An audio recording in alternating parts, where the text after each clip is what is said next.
তার ফটোর সামনে তুমি তোমার প্রার্থনা নিবেদন করো। তোমার মনোবাসনা পূর্ণ হবেই হবে।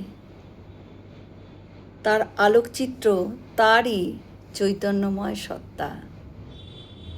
এটিকে একটিমাত্র ফটো মনে করো না।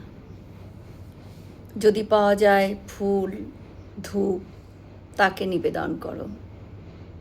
আর তা না পাওয়া গেলে অনুরাগ আর আরতির ফুল ও ধূপের অর্ঘ্য তাকে দাও। পৃথিবীর রাশিকৃত পুষ্প ও ধূপের চেয়েও একটি বেদনার্ত হৃদয় তার অনেক বেশি প্রিয়। আন্তরিক চাইলে ভগবান শ্রীরামকৃষ্ণ নিশ্চয়ই নিশ্চয়ই তোমাকে সাহায্য করবেন। তিনি যে প্রেম আর করুণার মূর্তিরূপ। জয় শ্রীরামকৃষ্ণ।